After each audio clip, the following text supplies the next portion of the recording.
We've been on the road to WrestleMania since the Royal Rumble. And then we hit a pothole. And then we hit a bigger pothole. And then we hit a pothole that popped 2 tires. And then the rest of the tires got popped. And then suddenly a 7-mile deep pothole came. And we fell into it, crashed into it. Everything's burning. WrestleMania's in 2 weeks. And this has not been a good build at all. I really hope the card is good. That was dark. I'm John Ruthven with my review of WWE Smackdown. And I hope that WrestleMania is really goddamn good. They're back in business. Too big for one night. They're going to have fans there. Cool. Have fun going there. I certainly wouldn't go there, but if you guys want to go and have fun, great. And it's going to be like, what, a third capacity, like a, maybe 40% capacity, is what it is. I hope everybody has fun. The build for this WrestleMania has been goddamn abysmal. I have hated this build. Absolutely goddamn hated this build. And I want to see some of these matches, I want to see the wrestlers tell some really good stories in these matches and just basically try to, get out of the muck that has been this absolute shit build. And I'm not surprised they haven't built it all that well, but I'm disappointed they couldn't even get a few things right. They have, messed up so many goddamn things where the wrestlers are going to have to basically pick up the pieces. Pick up the pieces. And this episode really didn't help, make me, sway me towards thinking that they're going to get the build any better with the next couple weeks of TV. Anyway, we have recaps of the Bryan, Reigns, and Edge stuff at Fastlane where Edge basically ended up accidentally, or not accidentally, screwing over Daniel Bryan because of the whole thing at the end. It was a little bit messy. Still, not the worst thing on Fastlane. That was Alexa versus Orton. Dear God, that's the most embarrassing thing I've seen on a wrestling program in a number of years, and maybe one of the top 5 ever, but it is what it is. Bryan starts off, says that he tapped out Reigns at Fastlane, and he said he would. He wants a Universal Championship opportunity, and basically he wants to have it at Mania. He wants to face Reigns tonight for the Universal title, and he is sitting down in a chair. He's basically doing the Occupy Raw thing. It's Occupy SmackDown. And no, they're actually not having fans there, not because of the pandemic, but because of the LED screens in the Thunderdome, they all would have been vaporized. Because they are trained there with lasers to zap any fans that try to sneak in. Don't ask me how I know this stuff. That's just how Vince would roll. He would do that. He would find a way to do that because they're making so much money, he could have LED screens with frickin' laser beams.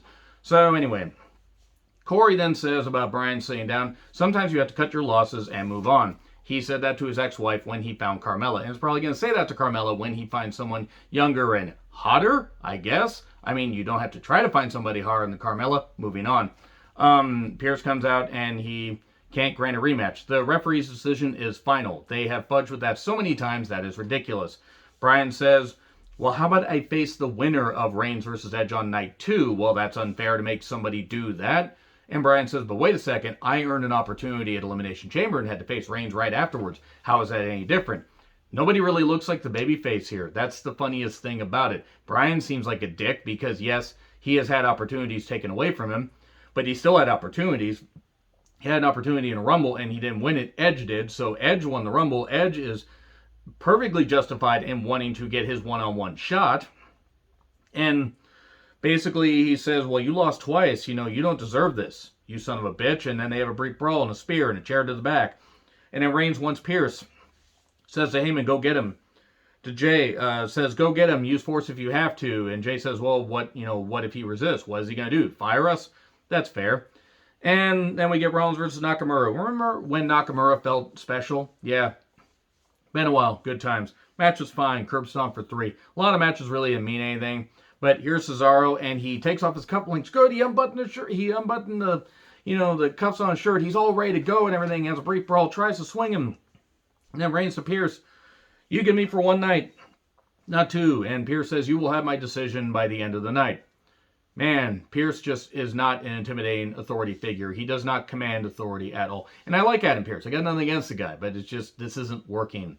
And then Rollins is yelling backstage. He challenges Cesaro for Mania, and then Cesaro swings him backstage. Man, a bald-headed, muscular Swiss man swinging around a CrossFit, dark-haired man on camera. Again, I never thought I'd see that on camera again. Again, always delete your search history. So, Big E and the Street Profits versus Apollo, his Spear, Otis, and Gable. Okay, Gable caught Montez with a Northern Lights suplex over the ropes. That was pretty cool. Here's the problem. Street Profits can wrestle. I don't like their characters. Tuned out of this, Apollo pinned Big E with the Olympic Slam. So we're getting that match at Mania. Cool. Apollo should win there. I got nothing against Big E. I'd like to see Big E get a Universal Championship shot down the road, but Apollo should win. Apollo can carry the Intercontinental Championship at least until SummerSlam, and you can build up somebody from there. But Apollo deserves this, especially since they fucked things up with Apollo a lot. And Pearce to Edge. I will make my decision. And Edge says, let's hope you make the right decision or else. What's he going to do? Spear him? He's got a bad neck. He probably doesn't have that many spears left in him. So, KO show with Sammy. KO has a question that Sammy won't answer. Sammy says that he will have a red carpet premiere for the trailer of his documentary. And then he says that Logan Paul will be here next week. Okay, I'm just going to say right now that if anybody gets upset at me, if you're a fan of Jake and Logan Paul, cool, fine, whatever. You do you. I don't fucking care. There are plenty of people that have made stupid decisions in their life, especially when they were younger. And people have brought up the homophobic and the racist stuff that he said when he was younger, which has been about 9 years ago. I'm not excusing it. Plenty of people said that shit. I said stupid shit like that when I was a teenager. And you know what? I regret saying that even though I have moved on, I have grown up, and I have realized that that behavior is wrong. Words can hurt, and I have done everything I can to apologize for that. And thankfully, those that I hurt did forgive me. But you know what? It is what it is. Enough reflecting. Words can be, can mean one thing. You can apologize for words with actions proving that you changed. He hasn't done that. And here's why he hasn't done it. I can forgive that. I can forgive words if somebody ends up, apologizing and not apologizing for what they, apologizing for what they said, but not just apologizing because they got caught on camera, brother. But here's what I'm not going to forgive Logan Paul for. The filming in that Japanese forest. You know what forest I'm talking about. And I'm not going to say the word, but you know what forest I'm talking about. Film that and mock the Japanese culture and other videos. So no, that is exactly why this stupid fuckhead should not be allowed on WWE programming. I don't care if he brings some eyeballs there. I don't goddamn care. And this isn't the first celebrity that Vince McMahon or anybody in WWE has brought in that has been questionable. Mike Tyson, a woman beater. Yeah, one of the best box office attractions in boxing in the goddamn world. And at least, especially pay-per-view. My God, Mike Tyson was goddamn great. But still, a woman beater. Floyd Mayweather, a woman beater, and can't even goddamn read, so he deserves to be mocked for both of those.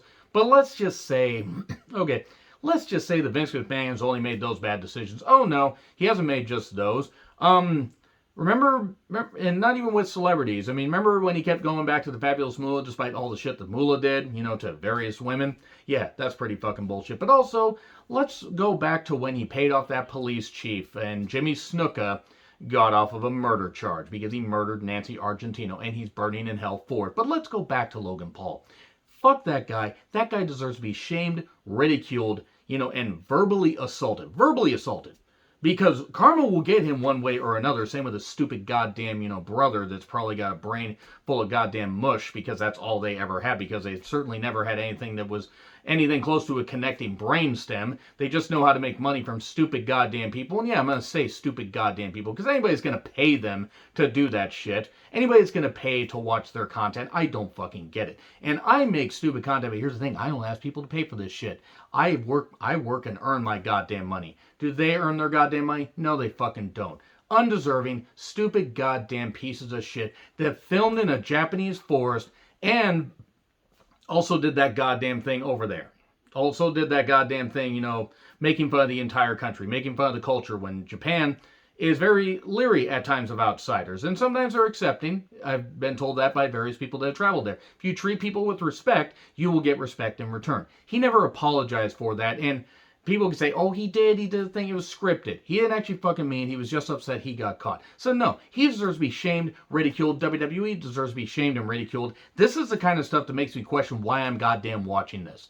And you know why I'm watching this? Because I've loved wrestling forever. I've loved wrestling since I was 4 goddamn years old. And I will continue to love wrestling till the day I go. But no, Logan Paul, fuck that guy. Fuck anybody that thinks it's a good idea. Because it's not.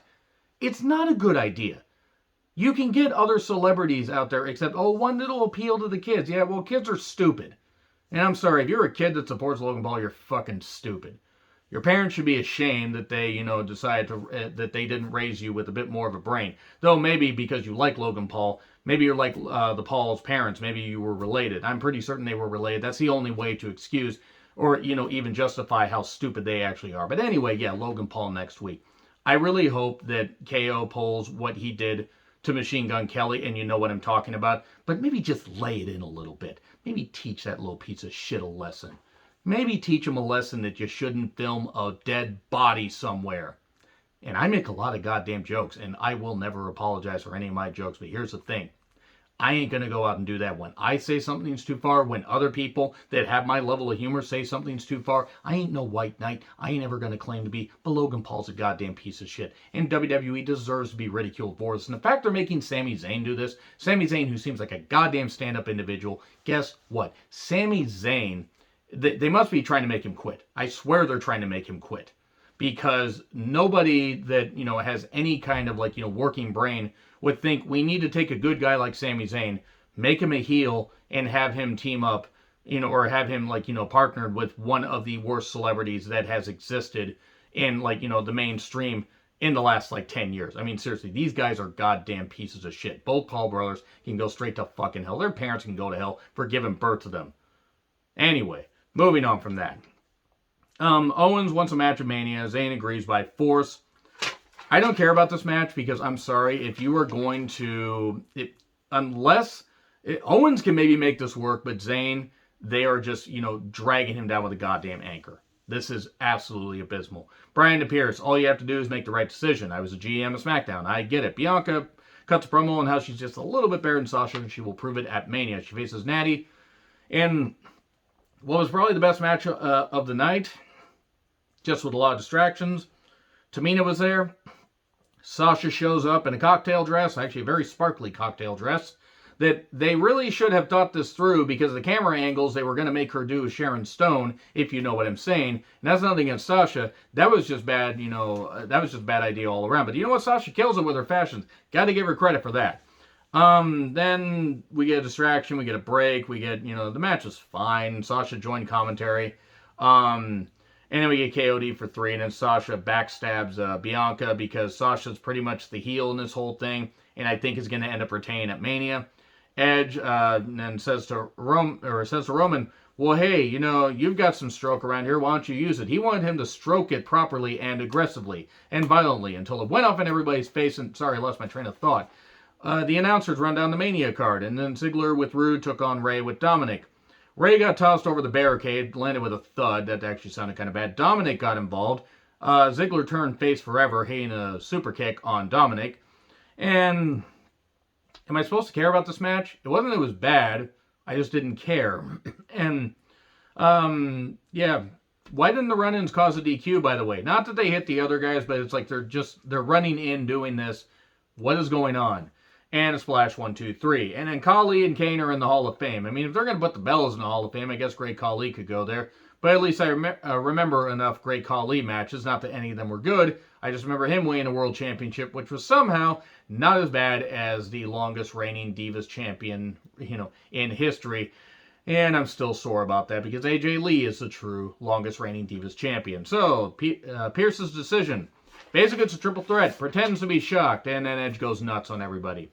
I just hope that, 3.5 years from now, it doesn't end up like the last triple threat that involved a Canadian, where you know what happened. Anyway, this episode wasn't very good, if you can't tell. And yeah, I'm not too happy about Logan Paul appearing on SmackDown. I debated not reviewing SmackDown next week. But you know what? Still want to support the talents I care about. Anyway, let me know your thoughts in the comments. Like, share, subscribe, Twitter handle in the description. I'm John Rethlin. I'll see you soon.